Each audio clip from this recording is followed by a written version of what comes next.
Have you ever noticed somebody will ask you for something and want something completely different? It's kind of like a person asks you for advice. They really don't want it most of the time. So in this segment, what we're going to do is talk about putting you in a position where you can determine the difference between what people ask of you and what it is they really want. Now, this is going to become vital to your success. Here are a list of surveyed things that people are actually trying to avoid. They don't tell you this. They ask you something else, but underneath what they're asking you is these issues that are very sensitive to people. They're saying to you on this list of things they're trying to avoid, I don't want to be sold. I don't want to be pressured. Look, I don't want to waste your time. They're in many cases more worried about your time than they are their own. They don't want to waste their own time. Could be a concern of the executive. I don't want to feel obligated to you. I want to determine whether it's even possible for me to purchase here.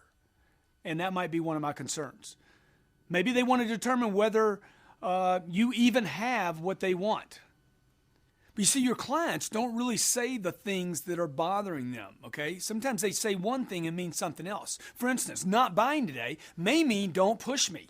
It might mean I don't think I can buy. It might mean I really do want to buy but don't want you to know it. And I don't want to feel obligated in case I don't.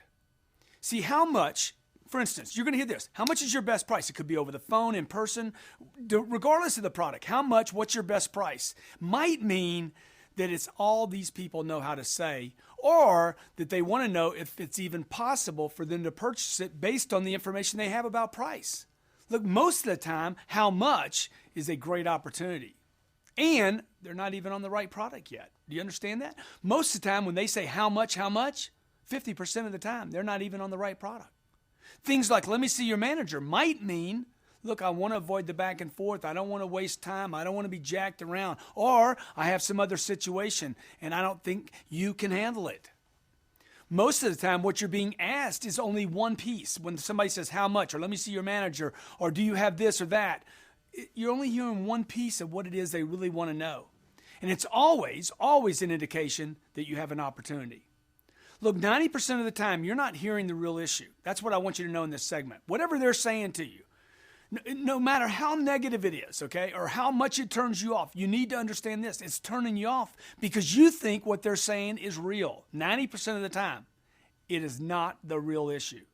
So for you to immediately run off and start getting, oh, let me go to the manager, or let me get the best price, or you start losing your mind because they just want a price, and you later find out they're not even on the right product, and they went down the street and bought something completely different. You're wasting your time, their time, everyone's time.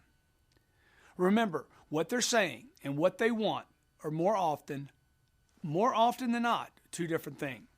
So what's the point here? Number one, I want you to know there exists a difference between what people ask of you and what people actually want. Remember the person, your friend that says, hey, can you give me some advice? Do they really want the advice, or do they want you to say, no, the girl's all right, stick it out with her?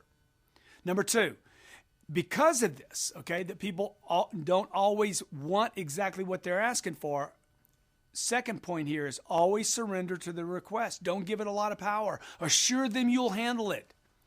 That you're there to service them, that you're there to get them what they want with no obligation in the shortest period of time possible, and you'll leave it up to them whether to decide whether they want to do this or not do this.